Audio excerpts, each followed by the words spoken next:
The royal courtyard was already filled long before the sun climbed fully into the sky, yet not a sound dared to break the suffocating silence that hung over the assembled pack. Warriors stood in rigid formation along the marble steps, their armor catching faint glimmers of light, while nobles occupied the upper terraces with composed expressions that barely concealed their anticipation. Something important was about to happen, and everyone present understood that moments like this did not come often in the kingdom of Kael. At the center of it all stood Elara, barefoot on cold stone. Still, unmoving. Her hands were clasped tightly in front of her, fingers trembling in a way she could not control. The wind tugged at the thin fabric of her servant's dress, but she did not react. Not even when the stairs grew heavier, sharper, almost like blades pressing into her skin from every direction. She had no place in a gathering like this. Everyone knew it. Even without words being spoken, the truth had already been decided for her long before she arrived. Yet she remained standing. Not because she belonged, but because she had been summoned. A sudden shift rippled through the crowd as footsteps echoed across the elevated stone platform. The Alpha King had arrived. Kael moved with deliberate control, each step measured, each motion carrying the weight of authority that had been carved into him through years of war and conquest. The black cloak resting over his shoulders barely moved, as if even the wind hesitated to touch him. His gaze swept across the courtyard once, slow and calculating, before settling directly on the girl standing below. Elara felt it instantly. That look. Not recognition. Not warmth. Something colder. Something final. A murmur passed through the nobles behind him, subtle at first, then spreading like a quiet infection. They straightened, watching closely now, as though waiting for a performance they had already rehearsed in their minds. Kael stopped. The silence deepened. Even the birds and the distant trees seemed to vanish from sound. Then his voice came. Not raised. Not rushed. But heavy enough to press against every chest in the courtyard. I, Alpha Kael, reject you as my mate. The words did not echo. They struck. A collective inhale swept through the crowd, followed by a ripple of disbelief that moved from one end of the courtyard to the other. Some stepped forward instinctively, while others covered their mouths, unsure whether what they had heard could truly be real. Elara did not move. For a brief moment, it looked as though she had not understood the sentence at all. Her eyes remained fixed on him, searching his expression for something that might contradict what had just been spoken. There was nothing. Only certainty. Only dismissal. Behind Kael, a noblewoman tilted her head slightly, lips curling into a satisfied smile that she did not bother to hide. Another man let out a quiet laugh, quickly swallowed before it became too obvious. The reaction spread among them in fragments, subtle enough to avoid outright disrespect, but clear enough to wound. She doesn't even have a wolf, someone muttered, just loud enough to be heard. Another voice followed. A servant marked by the moon goddess. How absurd. Elara's fingers tightened. Pain should have arrived by now. Tears should have followed. Something within her was supposed to break and collapse under the weight of what had just been stripped away. But nothing came. Only a strange stillness inside her chest, as though her body had stepped outside itself to observe the moment from a distance it could not escape. Kael stepped forward slightly, his shadow stretching across the stone until it nearly reached her feet. "You are unworthy of me," he said, voice lowering just enough to make the words feel personal rather than ceremonial. "Unworthy of this throne, unworthy of the bond you think you carry." The courtyard held its breath again. Elara finally lifted her chin. Not in defiance, not in anger, but in a quiet attempt to understand what part of her had been so easily erased in front of everyone she had never mattered to.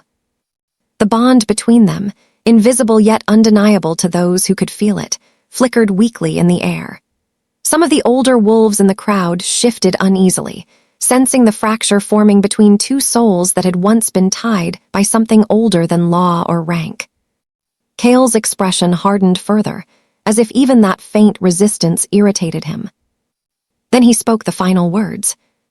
"I reject you." A pause followed, long enough for the weight of it to settle into every corner of the courtyard. Long enough for the world to adjust itself around what had just been severed. And yet, what no one there could see, what no one could feel, was that beneath the fragile silence of her stillness, something had already changed within Elara long before that moment had arrived. Something she herself did not yet understand. Something that would not remain hidden for long.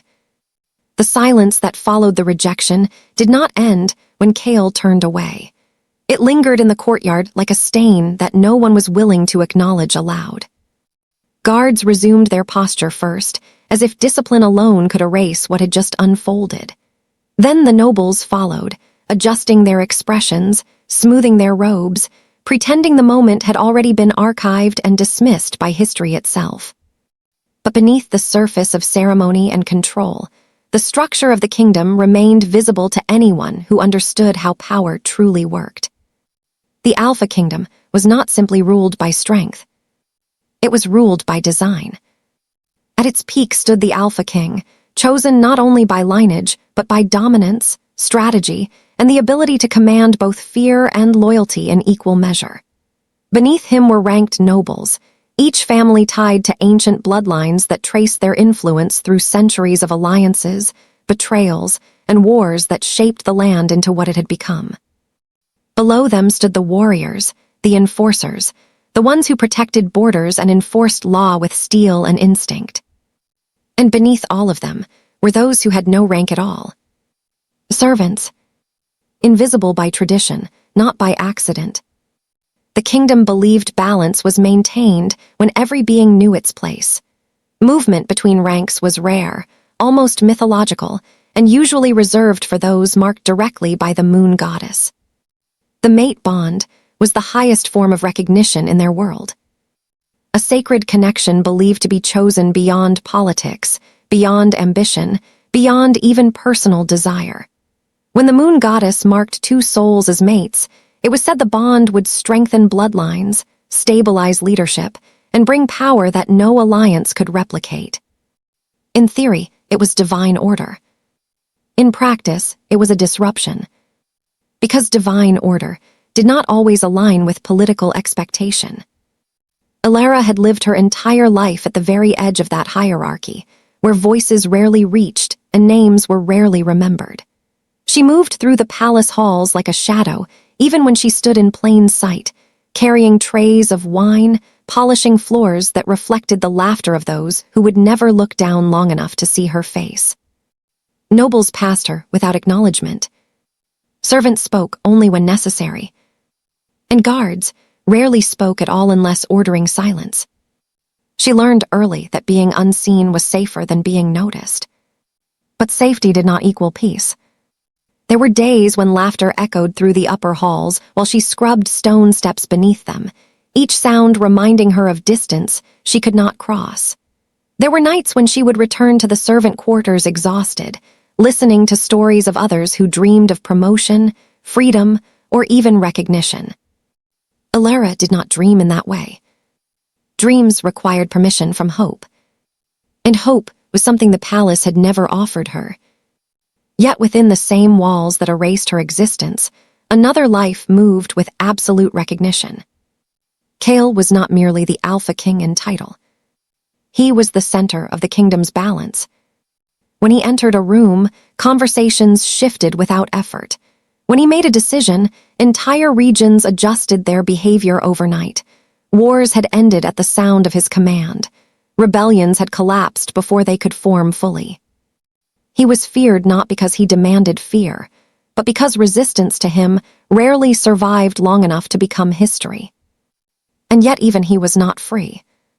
Every Alpha King carried a burden few outside the throne could understand. The Council of Nobles did not simply advise. They pressured, negotiated, and constantly pushed the crown toward decisions that protected lineage, alliances, and the long-term stability of power. In their eyes, a king was not just a ruler. He was a vessel for continuity. So when whispers began to spread that the moon goddess had chosen a servant as Kael's mate, the reaction was not confusion alone. It was resistance. Quiet at first, spoken behind closed doors where words could not easily be traced.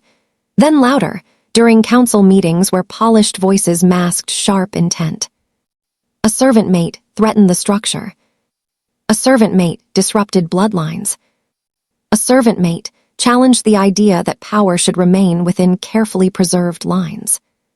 Princess Leora had been the most visible symbol of that expectation. Her presence beside Kael in court had always been deliberate, her posture trained, her lineage unquestioned. She had been prepared not just as a noble, but as a future consort in waiting, an outcome many believed had already been written long before the moon goddess intervened. So when Elara appeared as the chosen mate, the court did not see fate. They saw an error that needed correction. Kael himself stood at the center of that contradiction. A ruler shaped by strength, yet bound by expectation. A man whose authority was absolute, yet constantly measured by those who believed they understood what the kingdom needed more than he did. And in that tension, Elara became something neither side could accept easily. To the nobles, she was an interruption. To the throne, she was an unknown variable. And to Kael, she was a complication he could not afford. Not because she lacked worth, but because worth, in his world, was always defined by consequence. By the time the public rejection took place, the foundation for it had already been laid long before Elara ever stepped into the courtyard. She had simply been the moment everything they had been building toward finally found an outlet. And yet, beneath the structure of politics, hierarchy and expectation, something far older than any of them still lingered. Quiet, unresolved, waiting. The announcement did not arrive with a ceremony. There was no trumpet call, no formal decree carved into stone, no ritual that would normally accompany something so sacred. It began instead with a shift in the air. A subtle pressure that moved through the palace halls like a breath held too long beneath water. Wolves who were sensitive to energy paused mid-step. Conversations faltered. Even the torches along the corridors seemed to flicker unevenly, as if reacting to something unseen pressing against reality itself. Elara felt it first, without understanding why. She had been carrying linens through an upper corridor when her body suddenly stopped obeying her in the usual way. Her fingers loosened their grip on the fabric. Her breath shortened. A strange warmth spread beneath her skin, starting at her chest and moving outward in slow waves that did not belong to pain or comfort, but something in between. Then came the sound. Not spoken. Not heard with ears. Something deeper. A pull. A recognition that did not ask permission. Across the palace, Kael halted mid-conversation during a council briefing. The advisors speaking around him continued for a moment longer before realizing his attention had shifted entirely elsewhere. His gaze sharpened. Not toward the room, but beyond it. A low pressure pressed against his instincts, like something ancient had just whispered his name without sound. His wolf reacted before his mind could interpret it, rising within him with sudden alertness that disrupted the controlled discipline he maintained at all times. Kael's jaw tightened, because he understood what that feeling meant, and he did not want to accept it. Back in the servant corridor, Elara's knees weakened without warning. She steadied herself against the stone wall, confused by the intensity building inside her chest. It felt like something searching for her from the inside out, responding to a call she had never learned to hear. Her breath caught, and then it happened. The mark. Not visible like ink or scar, but undeniable. A bond forming where none had existed a heartbeat before. The moon goddess had chosen. News traveled through the palace faster than messengers could run. By the time Elara reached the lower courtyard, she was already surrounded by whispers that cut sharper than any blade. Servants who once ignored her now stepped aside instinctively, uncertain whether proximity to her would bring consequence. Guards shifted their stance, torn between protocol and instinct. And above them all, the noble court gathered as if summoned by inevitability. Shock came first. It spread across polished faces like cracks forming in glass. A servant, chosen as mate, for the Alpha King. For a moment, no one spoke. It was not respect that held them silent, but disbelief too heavy to immediately translate into words. Then outrage followed. Voices rose in controlled bursts, carefully measured so they did not cross the threshold of direct defiance, yet sharp enough to be understood. This cannot be correct. The moon goddess would not bind the throne to that. Check the markings, there must be an error. Elara stood at the center of it all without moving, her hands still stained faintly from labor she had not finished before being dragged into this unfolding storm. She did not understand the language of power they were speaking in, but she understood one thing clearly. She did not belong in their world of judgment, and yet she was now standing at its center. Then came the laughter. Not from all, but from enough. A nobleman near the rear of the gathering leaned toward another, speaking just loudly enough for others to hear. "A servant without a wolf," he said, almost amused. "A mate bond built on what exactly?" The words spread quickly. Mockery filled the gaps where shock had been. Kael arrived without announcement. The courtyard instinctively parted as he walked through it, every step controlled, measured, and heavier than before. The atmosphere shifted immediately around him, not because he demanded attention, but because attention had no choice but to follow. His eyes locked onto Elara the moment he saw her, and something inside him reacted. Not recognition of who she was, but recognition of what she was to him. The bond pulsed faintly between them, invisible but unmistakable to his instincts. It irritated him more than it comforted him. Because Kael did not live in a world where emotion dictated outcome. He lived in a world where outcome dictated survival. Behind him, the court watched carefully, waiting, measuring, testing, and among them stood Princess Leora. Perfect posture, controlled expression. Everything about her was curated to reflect what the kingdom had long assumed would eventually sit beside the Alpha throne. Her presence was not loud, but it was deliberate, positioned by years of subtle reinforcement from those who believed continuity mattered more than destiny. She did not speak. She did not need to. The silence around her already carried an implication. Kael's gaze shifted briefly toward her. And in that single moment, the conflict began to take shape inside him. Duty spoke first. The kingdom required stability. Ambition followed. Power could not be diluted by unpredictability. And pride, the most dangerous of all, whispered that accepting something so outside expectation would weaken perception of his rule.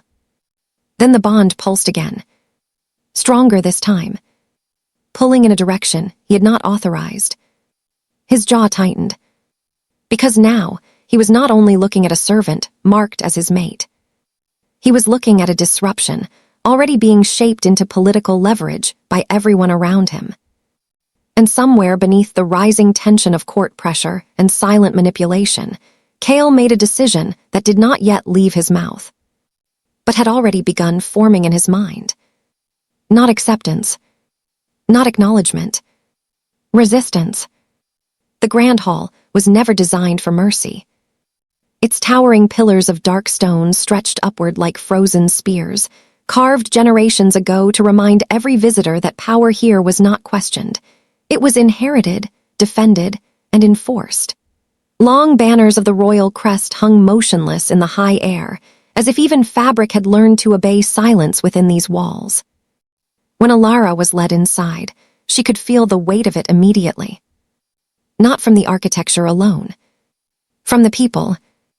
The entire court had gathered with an energy that felt less like ceremony and more like anticipation.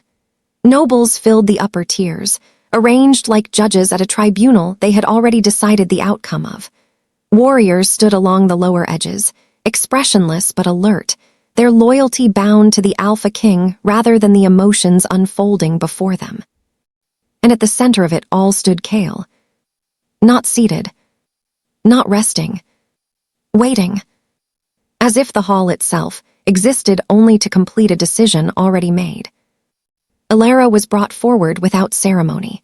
Her steps echoed faintly against the stone floor, each one louder than the last in a space that magnified even the smallest sound. She became aware of how many eyes followed her movement, how many judgments were being formed without a single word spoken. When she stopped, she did not realize she had already reached the exact center of the hall. The place where decisions became irreversible. Kael descended the steps slowly. Each step measured. Each pause is intentional. He stopped a few feet from her, close enough that the bond between them flickered again, faint but unstable, like a signal struggling to survive interference. Elara felt it. So did he. But neither acknowledged it aloud. The silence stretched. Then Kael spoke. His voice carried cleanly through the hall, without strain, without hesitation, without the softness that might have existed in another version of this moment. "You stand here because of a mistake," he said. A ripple moved through the crowd. Not loud enough to interrupt, but enough to signal approval. Elara did not respond. Her hands remained lowered at her sides, fingers lightly curled as if she had learned long ago that movement in moments like this only invited more attention. Kael's gaze did not waver. And I will not allow that mistake to define what this throne represents. A faint shift occurred among the nobles. Princess Leora remained still, but something in her posture eased almost imperceptibly, like a weight she had been carrying had finally been confirmed as unnecessary concern. Kael took another step closer. The bond between them pulsed again, weaker now, as if struggling against something pressing down on it from both sides. His expression hardened further. "You are unworthy of me," he said, each word precise. "Unworthy of this throne." The hall absorbed the statement without resistance, then repeated it internally. "Unworthy. Unworthy. Unworthy." Elara did not flinch. Not because she did not feel it, but because reacting would have required permission she was not given. A soft murmur passed through the upper tiers, quickly suppressed, quickly redirected into controlled silence. Some nobles exchanged glances, satisfied not only by the words themselves, but by the certainty in which they were delivered. Kael did not stop there. "You were never meant to stand beside me," he continued, voice colder now, as if reinforcing distance could erase connection. "And I will not bind the kingdom to something that weakens its future." Something subtle shifted in the air at that moment. Not visible, not audible, but felt. The bond between them, whatever fragile thread had existed since the moon goddess's mark, trembled violently. Elara's breath caught once. Just once. Then steadied again. But something inside her chest tightened in response, not from pain alone, but from the sensation of something being severed without physical force. Kael felt it too. A flicker of resistance within him. A brief instinctive pull that almost made him stop speaking. Almost. But the court was watching. And watching had consequences. So he finished. "I reject you," Kael said, voice final. The words landed differently this time. Not as an announcement, but as a conclusion. A fracture point. The bond between them collapsed inward, not visibly, but in a way that made the air itself feel heavier for a fraction of a second. Several wolves in the hall instinctively staggered or lowered their gaze, reacting to something they could not fully name. Elara's wolf did not respond. Not outwardly. Not at all. Inside her, there should have been instinct, emotion, reaction from the bond severing. But there was only silence. An unnatural silence. As if something within her, had chosen not to awaken, or had been prevented from doing so. From the upper tier, Princess Leora's expression changed subtly. Not relief that needed to be displayed, but satisfaction that no longer needed to be hidden. A calm certainty settled into her posture, as though the outcome she had anticipated had finally aligned with reality. The court, sensing resolution, began to shift its collective energy away from uncertainty and back toward order. Kael remained where he stood for a moment longer, his expression controlled, but something unreadable lingering behind his eyes. Elara did not move, did not speak, did not break, but the silence around her felt different now. Not empty, not defeated, just contained. And somewhere beneath that containment, something remained untouched. Something no one in that hall could yet recognize. Not even her. The palace did not mourn Elara's absence. It adjusted, as though she had never taken up space within its walls at all. By nightfall, the corridors that had once carried her quiet footsteps returned to their usual rhythm. Servants moved faster without noticing why. Guards resumed their patrol routes without hesitation. Even the air itself seemed lighter, unburdened by the presence of something that had never been fully acknowledged as belonging. There was no announcement of her departure. No formal record. No name spoken in farewell. Only silence. And in the Alpha Kingdom, silence often meant finality. Elara left before the moon had fully risen. No confrontation followed Kael's words, no desperate plea, no act of defiance that would give the court another story to repeat. She simply walked out through the lower service corridors, the same paths she had used for years without being seen, and never looked back once she crossed the threshold of the palace gates. The guards at the exit barely noticed her pass. Not because she was hidden, but because she had already been dismissed in their minds. Outside the palace walls, the air changed. Lighter, colder, unfamiliar. The kingdom's capital stretched behind her like a distant memory that refused to acknowledge it was being abandoned. Torches along the outer road flickered in uneven intervals, casting shadows that moved without direction. Elara kept walking. Not quickly, not slowly, just forward, as though stopping would require her to explain something she did not yet have words for. Behind her, within the palace, the reaction unfolded exactly as expected.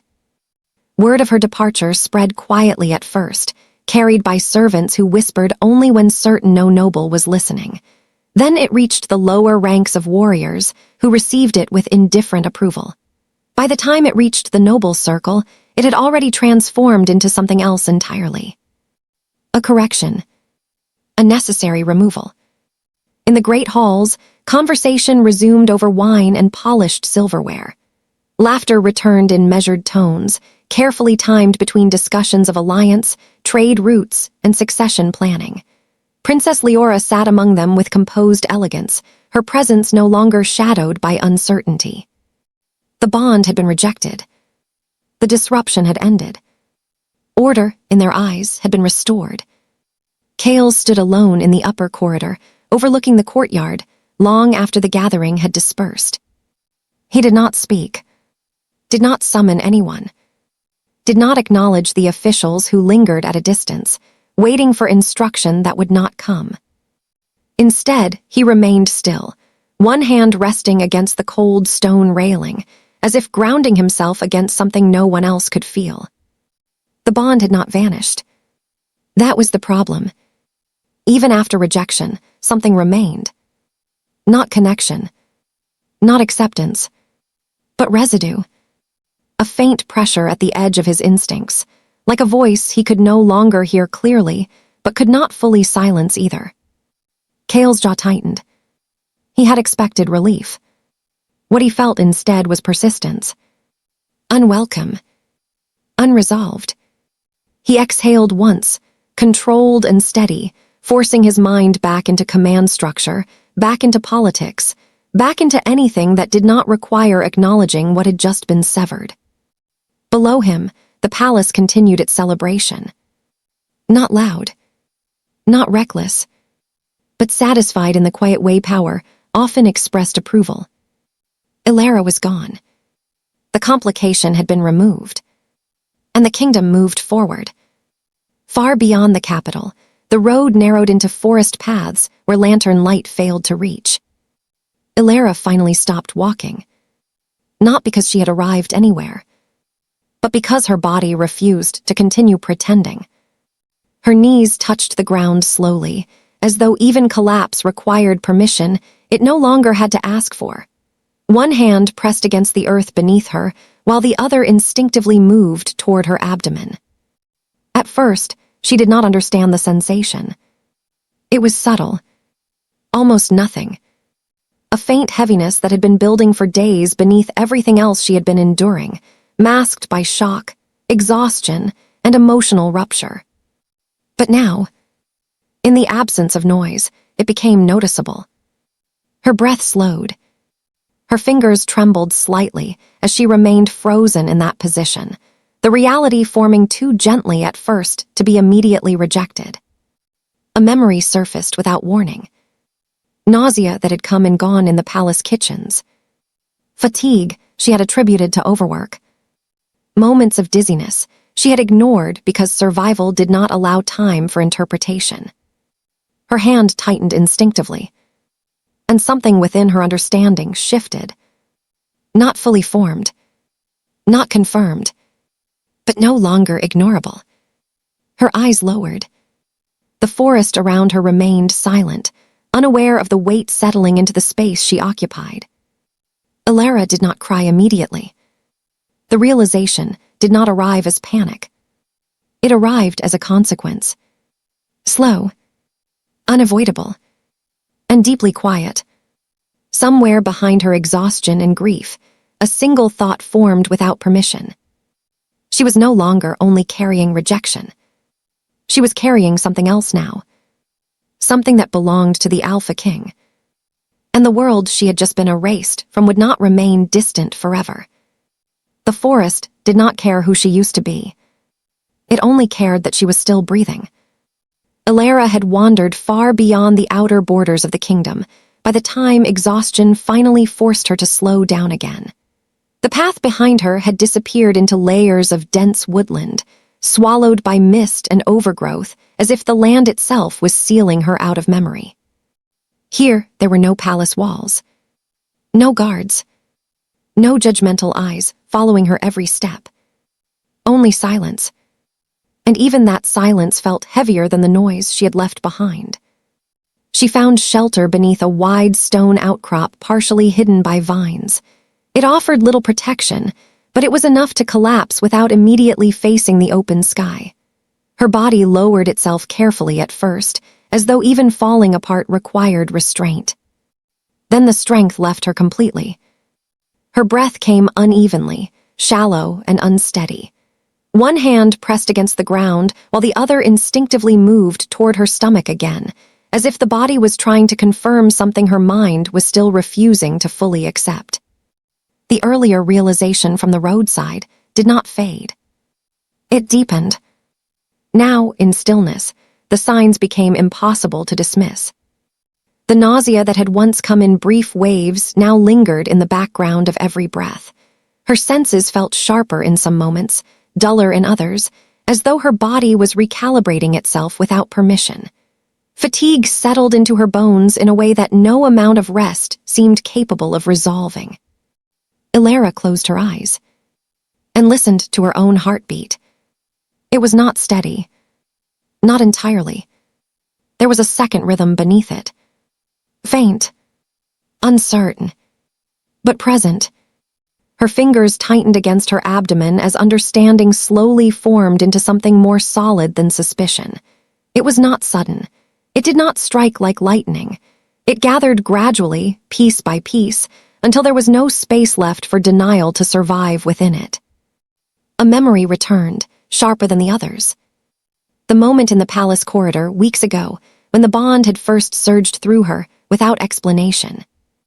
The strange warmth that had followed afterward, dismissed at the time as shock or exhaustion. The silence of her wolf since that moment, deeper than dormancy, as if something within her had withdrawn into itself and refused to respond. Everything aligned now. Not neatly, not gently, but unmistakably. Elara's eyes opened slowly. The forest around her remained unchanged, indifferent to the realization forming inside her chest. She exhaled once, but the breath trembled before it could fully leave her lungs. "I'm carrying," she whispered, the words barely finding shape. Her voice stopped there, not because she did not know the rest, but because saying it aloud made it real in a way thought alone could still avoid. Kael, the Alpha King, the rejection, the fracture in the bond that had been so absolute in the grand hall. None of it had erased what had already taken root before it ended. Her hand pressed more firmly against her stomach now, as if trying to protect something she had not yet learned how to name properly in her own mind.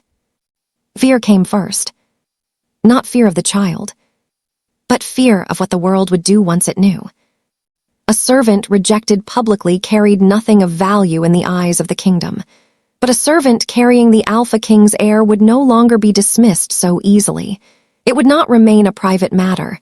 It would become politics, ownership, conflict. And she had no protection now. No rank. No allies. No place to return to that would not demand something she could not afford to give. Her throat tightened as she forced herself to breathe more evenly. Then came the second emotion. Betrayal. Not directed at a single moment, but at the sequence of everything that had led here. The bond. The rejection. The silence of the moon goddess's choice. The way her existence had been used as an argument between people who never once asked what she wanted. Elara lowered her gaze. Her reflection was faint in a shallow puddle near the stone, distorted by ripples of wind moving through the forest floor. She looked nothing like someone carrying a future tied to a throne. And yet she was. A soft tremor moved through her body again, and she steadied herself against the stone behind her. For a moment, she considered what it would mean to return. To stand again in front of Kael. To tell him. To demand acknowledgement. But the thought collapsed almost immediately under its own weight. Because she remembered his voice in the grand hall. Not uncertain. Not conflicted. Final. "You are unworthy of me." That was not a statement made in ignorance. It was a decision made in full awareness of consequence. And returning now would not undo it. It would only expose what she carried to a world that had already decided she did not matter. Elara closed her eyes again, slower this time. Her breathing steadied, not because peace had arrived, but because clarity had forced everything into focus. She would not go back. Not yet. Not like this. Her hand rested gently over her stomach, the movement no longer searching for confirmation, but acknowledging presence. Whatever future existed, beyond this forest would not be given freely. It would have to be built somewhere far from the kingdom that had erased her so easily. And in the quiet between the trees, Elara made a decision that did not sound like vengeance. Not yet, but survival. And survival, in a world like theirs, always came with consequences of its own. The world did not remember Elara. It barely remembered the version of the kingdom that existed before her disappearance. 3 years had passed like a slow rewrite of history, and in that time, everything that once felt familiar had shifted into something sharper, colder, and far more unforgiving. The Alpha Kingdom no longer resembled what it once was. Under Kael's rule, borders expanded through conquest rather than diplomacy. Neighboring pacts either pledged allegiance or vanished into silence. Trade routes were controlled, monitored, and taxed with precision that left no room for rebellion to breathe. His name alone carried weight far beyond the capital. Not because he ruled loudly, but because resistance had become statistically unwise. Even distant territories spoke of him in lowered voices. Kael, The Alpha King who ended disputes before they could mature into wars, who dismantled rogue alliances before they could form, who never hesitated long enough for mercy to interfere with judgment. Yet for all that strength, something about him had changed. Not visibly at first, but in the quiet moments between victories, when the court had dismissed and the halls fell into stillness, Kael would remain alone longer than necessary. Staring, listening, as if expecting a presence that never fully left him. Inside the royal chambers, Kael stood before a wide balcony overlooking the capital. Everything below him was stable, orderly, controlled, exactly as a kingdom should be. And yet, it never felt complete. There was a sensation he could not remove, no matter how many victories stacked beneath his rule. A pressure at the edge of his instincts, faint but persistent, like a thread pulled too tightly and never allowed to snap cleanly. The mate bond, or what remained of it. It no longer spoke clearly, but it echoed, sometimes in dreams, sometimes in silence, always at the worst possible moments. Kael's hand tightened against the stone railing. He had erased the source of instability. Logically, everything should have been resolved. But logic did not explain the emptiness. A void that strategy could not fill. A silence that conquest did not satisfy. And worst of all, a feeling he refused to name, even to himself. Far beyond the kingdom's reach, deep within a hidden borderland untouched by royal control, Elara had built something the palace would never have expected. Not a throne. Not a rebellion. A life. The settlement was small, hidden between dense forest lines and ancient stone formations that obscured its presence from aerial patrols. Outsiders rarely found it, and those who did rarely stayed long enough to speak of it. But Elara remained. Not as a servant, not as a rejected mate, but as something else entirely. She moved differently now. Not cautiously, not timidly, with intention. People listened when she spoke, not because she demanded it, but because silence around her felt heavier when she did not. There was something in her presence that unsettled even seasoned fighters, not aggression. Recognition. As if instinct itself reacted before reason could explain why. Inside a modest wooden dwelling at the edge of the settlement, a child laughed. It was a sound that did not belong to fear. It belonged to power. Small hands pressed against a carved wooden table, and the object trembled slightly, not from force, but from pressure in the air itself. A faint golden glow flickered around the child's eyes before fading as quickly as it appeared. Half wolf, half human, but not ordinary in either form. Elara watched from the doorway, her expression unreadable, though her stillness carried the weight of constant awareness. The boy turned sharply, sensing her before he saw her. "Mom," he said brightly, as if nothing in the world could interrupt his confidence. "I made it move again." The table creaked slightly, responding as if it had memory. Elara stepped closer, slow and measured, studying him not with fear, but with recognition she had grown into over time. His aura was not stable. It was layered, deep, unnaturally strong for his age. Like something ancient had been compressed into a child's body without fully adjusting to its limits. She knelt beside him, brushing a strand of hair from his forehead. "You are growing too fast," she said quietly. He smiled, unaware of the concern beneath her voice. "Is that bad?" Elara paused. Not because she didn't know the answer, but because the truth carried consequences she had been carrying alone for 3 years. "No," she finally answered. "It just means the world will notice you sooner than it should." Transformation, 2 worlds moving toward collision. Without either of them realizing it, both lives had shifted into trajectories that no longer moved parallel. Kael had become stronger than ever, yet increasingly haunted by something he could not reclaim. Elara had become hidden, yet impossible to ignore by anyone who felt power before seeing it. And the child. The child was no longer simply a consequence of rejection. He was a force developing its own presence in the world.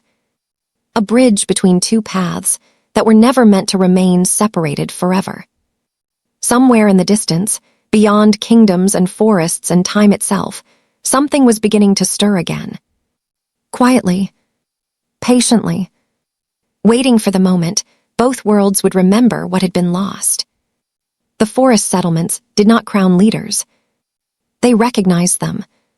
Slowly, silently, through instinct that could not be faked.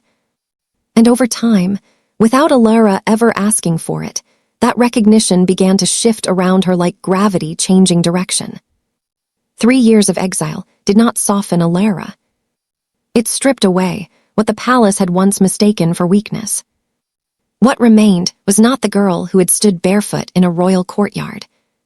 It was someone rebuilt through necessity. She learned to read terrain the way nobles read documents.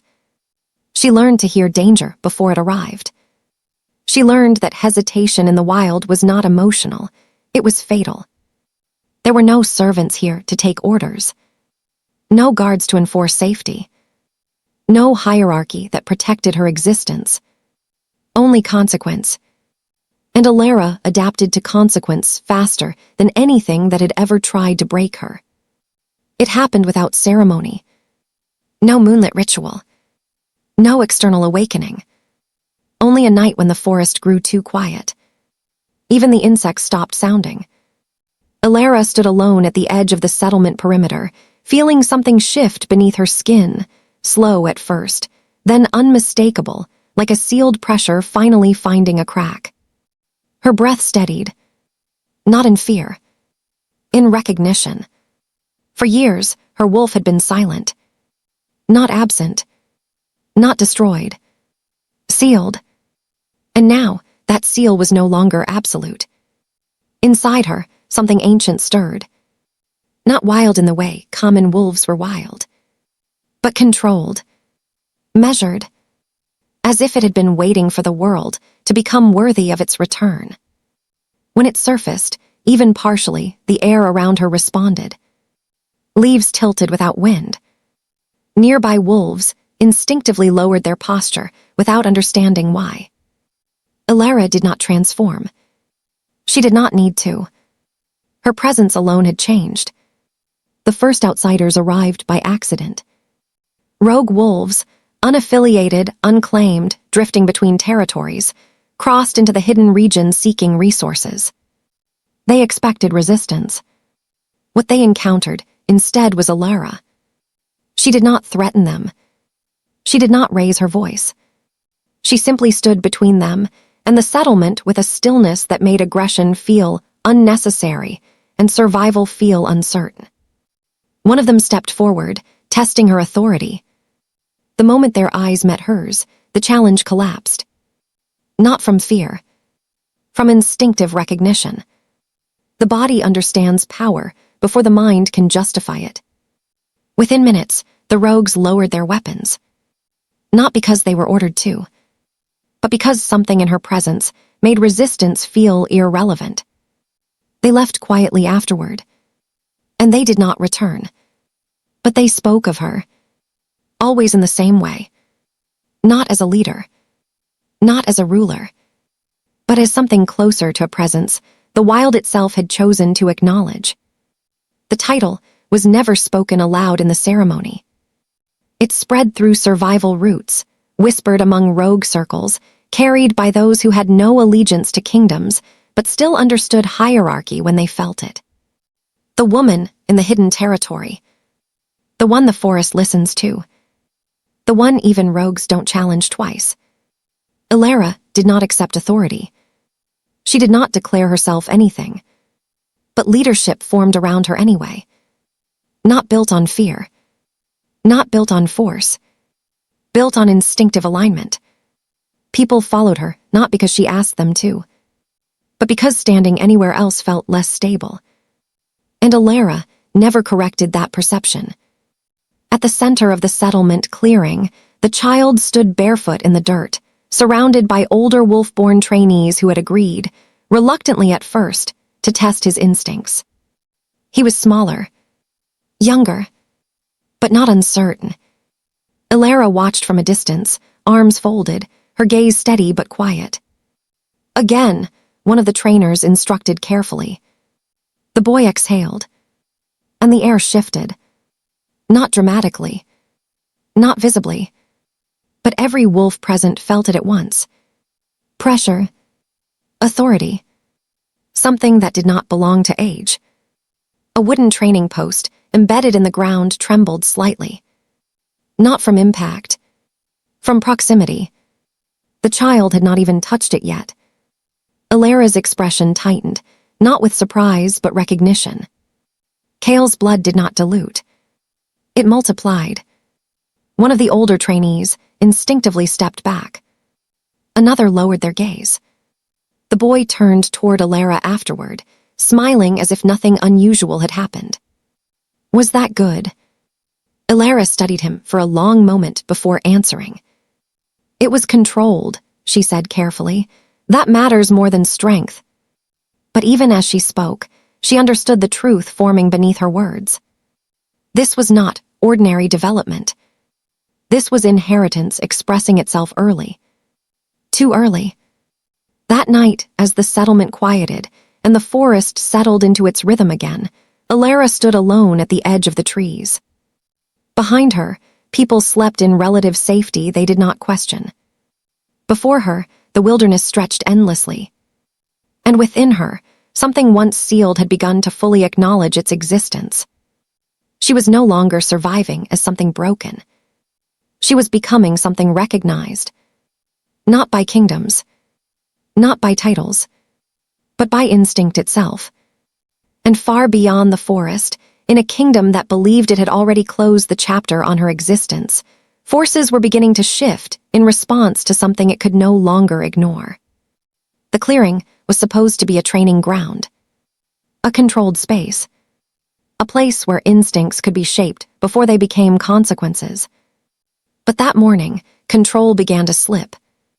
It started with something small, a simple exercise. The boy was told to focus on balance, on presence, not force. The kind of lesson every young wolf received before their first shift was even considered. He nodded seriously, as if he understood more than he should at his age. Elara stood at the edge of the clearing, watching without interrupting. She had learned long ago not to interfere unless necessary.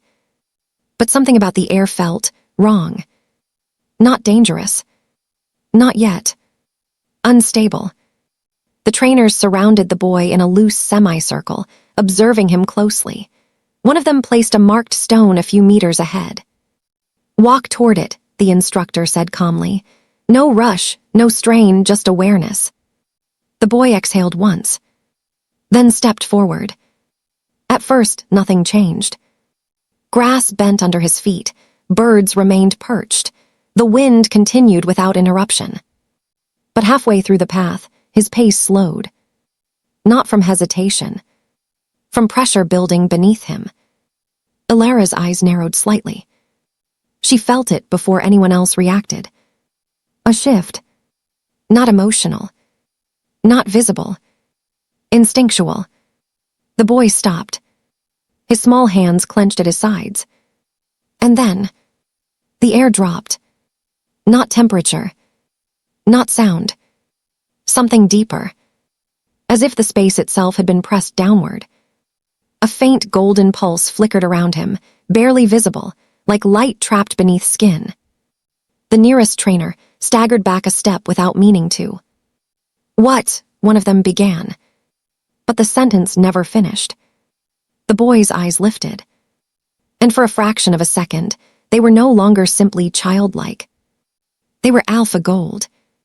Bright. Focused. Heavy with something far older than his body could reasonably contain. The marked stone ahead cracked cleanly in half. No touch. No impact. Just presence. Silence swallowed the clearing instantly. Elara did not move. Not immediately. Her expression remained controlled, but her attention sharpened in a way no one else would notice unless they had survived long enough to recognize it. The aura dissipated quickly. Almost too quickly. Like something had surfaced, then been forced back down. The boy blinked, confused again, his expression returning to normal. "Did I do it wrong?" he asked. No one answered right away. Because what they had just felt did not belong to wrong or right. It belonged to something else entirely. Elara stepped forward slowly. The trainers instinctively made space for her, without realizing they were doing it. She knelt in front of him, brushing dust from his sleeve. "No," she said softly, "you didn't do anything wrong." The boy relaxed slightly. But Elara did not. Her gaze lingered on him, a moment longer than necessary. Because she understood what the others had just witnessed, and what they had not yet fully realized. Kael's bloodline was not subtle. Even diluted, it carried dominance. But what she had just seen was not simple inheritance. It was an acceleration. As if something within the child had not only received power, but learned how to express it too early. Too efficiently. Too clean. Elara stood again, her hand resting briefly on the boy's shoulder. "Come with me," she said gently.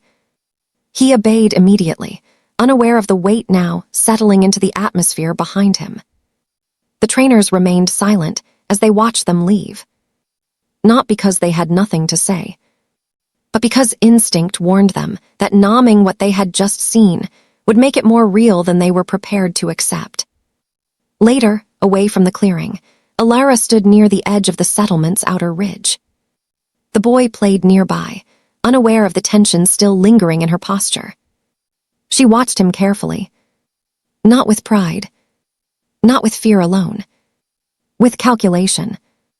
Because she understood something the forest did not teach openly. Power does not stay hidden forever. And when it appears too early, it does not grow unnoticed. It attracts. Her hand tightened slightly at her side.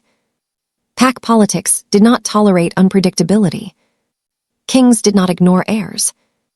And the Alpha Kingdom, even from a distance, would not remain silent if it learned what had been growing here in exile. The boy laughed suddenly, turning toward her. "Mom, watch this." He lifted a small stone. It rose a few inches off the ground, hovering without contact, trembling slightly before dropping back down. He looked proud. Elara forced a calm expression. But inside, the concern deepened. Because it was no longer just strength. It was a response. The world was beginning to answer him. That night, Elara did not sleep immediately. She stayed awake longer than usual, listening to the quiet sounds of the settlement. The boy slept peacefully nearby. Too peacefully for what he carried. Elara's eyes remained open in the dark. Because she could feel it now. A truth forming beyond her control. The child was not only the result of a broken bond. He was becoming a focal point. A convergence. A future conflict that had not yet announced itself, but was already aligning forces in silence. And somewhere far beyond the forest, in a kingdom ruled by an Alpha King who still felt the echo of a severed bond he could not explain. Something was beginning to pull in his direction again. Slowly. Invisibly. Unavoidably. The summit was not held for peace. It was held for balance. A rare diplomatic gathering of alpha leaders from surrounding territories, each arriving with their own guards, their own unspoken threats, and their own carefully hidden ambitions. The grand hall stood at the edge of neutral land, ancient stone reinforced with wards designed to suppress aggression, though no enchantment ever fully removed intent. Inside, the air was already heavy before the first arrival. Then Kael stepped in. The doors opened without ceremony. No announcement. No hesitation. Kael entered like a force that had already decided the outcome of every conversation in the room before it began. Silence followed instantly, not out of respect alone, but instinct. His presence did not demand attention. It erased distraction. Black royal attire, minimal yet commanding, framed a posture that never needed correction. His gaze moved across the hall once, slow and deliberate, taking in every alpha, every guard, every calculated expression pretending not to be wary. Nothing about him was hurried. Nothing about him was uncertain. And yet something beneath that control carried weight no one dared name aloud. It happened without warning. No sound. No visible shift. Only sensation. A violent internal pull that struck Kael mid-step. His expression did not break, but something inside him did. For a fraction of a second, the controlled mask cracked at the edges. His wolf surged forward instinctively, reacting before thought could intervene. Mate bond. But not as a memory. As a presence. Real. Alive. Near. Kael's hand tightened subtly at his side. His gaze sharpened. Not scanning the room randomly anymore, but searching with certainty now, as if something had finally stopped hiding from him. The hall continued its diplomatic motion, unaware that the balance inside one man had just fractured in silence. It was not a search that took time. It was recognition that refused delay. Kael's head turned slightly, and then stopped. Across the hall, Elara stood. Not where she once had been in memory. Not small. Not invisible. She stood with stillness that did not ask permission to exist. Her posture was calm, but it was not soft. It was control that had been earned, not given. There was no hesitation in her presence. No uncertainty in her stance. As if the world had once tried to erase her and failed. Kael did not move. But the air around him changed. Something in him responded violently, a pressure rising behind his ribs that had no logical explanation strong enough to contain it. The bond did not feel broken anymore. It felt aware. Elara did not react immediately. She did not flinch, did not step back, did not acknowledge him the way the court once expected her to. Instead, her gaze lifted slowly and met his. No shock, no desperation, only recognition held under restraint. 3 years did not soften her. They refined her. The transformation was not decorative, it was structural. The kind that came from surviving beyond where comfort, protection, and identity once existed. Kael's stare lingered longer than intended. Because something about her did not match the memory he carried. And yet it matched it too perfectly in the places that mattered. A small shift in movement near her side. Then a boy stepped forward. Not hiding. Not clinging. Simply present. He moved with quiet confidence that did not belong to fear, and stopped beside Elara as if that position had always been his place in the world. Kael's attention locked instantly. The hall around them blurred slightly at the edges. Not visually, but instinctively. Because the child's presence was not neutral. It carried weight. Aura. Unrefined, but unmistakable. Golden undertones flickered faintly in his gaze when he looked around, observing the room with curiosity that bordered on instinctive dominance. He tilted his head slightly, then looked up at Elara. "Mom," he said calmly, unaware of the tension his existence had just rewritten. "Why is everyone starring?" Silence expanded. Not dramatic.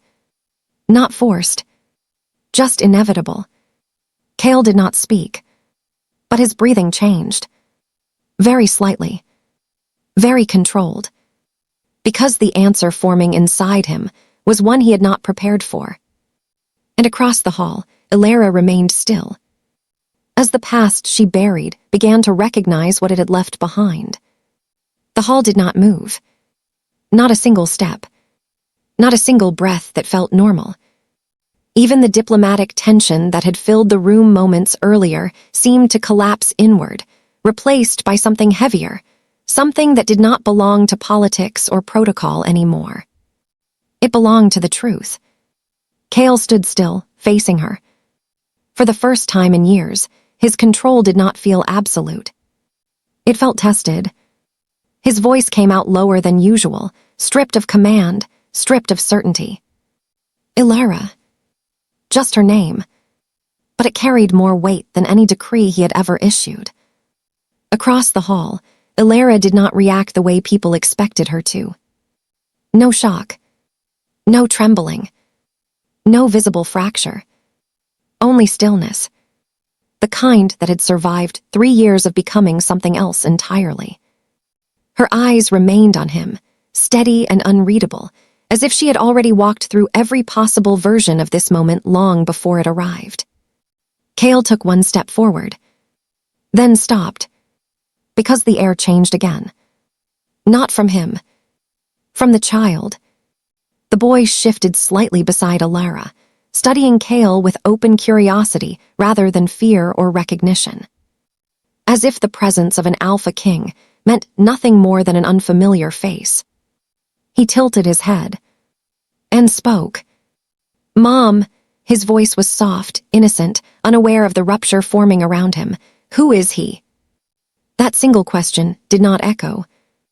It landed. Hard. The entire hall froze in place. Even the alphas who had faced wars without hesitation found themselves locked in silence, unable to process the shift happening in real time. Kael did not move, but something inside him did. A sharp internal recoil. Not confusion alone. Recognition fighting against denial. His gaze shifted slowly from the child back to Elara, and stayed there, waiting, as if forcing the world to refuse what it was beginning to accept. Elara finally exhaled. Slowly. Measured. Not because she needed courage, but because she understood the cost of the next words before she spoke them. She stepped slightly forward. Not toward him. Not away. Just enough for her voice to carry clearly through the hall without strain. Her expression did not change. Neither soft nor harsh. Only final. "He is your son." The words did not echo. They detonated. A wave of reaction moved through the hall instantly, gasps, staggered breaths, sudden shifts in stance, disbelief breaking through carefully maintained diplomatic restraint. Some stepped back instinctively. Others turned toward Kael, as if waiting for denial to restore order. But Kael did not speak. Not immediately. Because for the first time, the truth did not feel like information. It felt like an impact.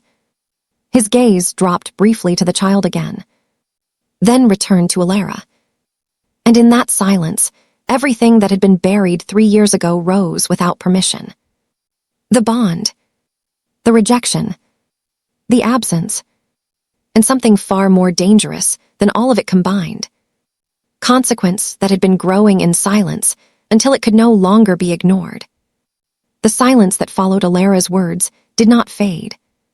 It expanded, like something too large for the room to contain, pressing outward against every wall, every breath, every thought that tried to remain controlled. Kael stood motionless for a brief moment longer, as if his mind needed time to accept what his body already understood. Then, very slowly, something in his posture changed. Not a dramatic collapse, not immediate defeat, but the beginning of something unraveling beneath authority. His breath tightened once, then again, and the Alpha King, feared across territories, obeyed without question, unshaken in war and council alike, dropped to one knee. The impact of it was not loud, but it was absolute. Gasps broke across the hall again, sharper this time, less controlled. Alphas shifted in disbelief. Guards tensed instinctively, unsure whether they were witnessing weakness or something far more unstable. Kael's hand touched the stone floor. Not for balance, but because standing suddenly felt impossible. His voice came out lower than before, stripped of command entirely. This cannot be real. A pause. His eyes lifted toward Elara, searching her face as if it might rewrite reality if he looked long enough. Elara, his voice cracked slightly, the first fracture in control visible to everyone. Why didn't you tell me? It wasn't an accusation. Not entirely. It was confusion, shaped into desperation. A need for logic in a situation that no longer obeyed it. He swallowed once, trying again. I didn't know, he said quickly, as if speed could repair the distance growing between them. If I had. He stopped, because even he could hear how incomplete it sounded. His gaze shifted to the child again. Then back. Something in him softened briefly. Not strength. Not dominance. Recognition, turning into something more fragile. I am his father, Kael said, quieter now. I have the right. The word *right did not finish settling into the air. Elara moved. Not suddenly. Not aggressively. But with a calm precision that shifted the entire emotional structure of the room. She stepped forward just enough for her presence to interrupt his sentence without raising her voice. And when she spoke, it was not loud. But it carried weight that did not need amplification. You don't get to claim anything now. Silence snapped back into place instantly. Sharper than before. Kael looked up at her. And for the first time, there was something unguarded in his expression. Not authority. Not dominance. Something closer to loss. Elara, he said again, softer this time, as if repeating her name could restore what had been broken. Let me fix this. A pause. He hesitated. Then added, almost reluctantly. For him, for us. That word lingered. Us. The child shifted slightly beside Elara, glancing between them with confusion that had no place in the scale of what was unfolding. Elara did not look at Kael for long. Her gaze remained steady. Controlled. Final in a way that did not invite negotiation. You don't fix what you chose to discard, she said quietly. A breath passed. Then she added, clearer this time, each word deliberate. You don't get to step into his life now and call it responsibility. Kael's expression tightened. Not in anger. In something closer to helpless recognition. The room around them felt smaller now. Not physically. Emotionally. Because the balance had shifted completely. The Alpha King remained on one knee. And the woman he once rejected stood above him without raising her voice. No crown. No title. No ceremony. And yet power had already changed hands in everything that mattered. Kael's eyes lowered briefly, then closed for a fraction of a second.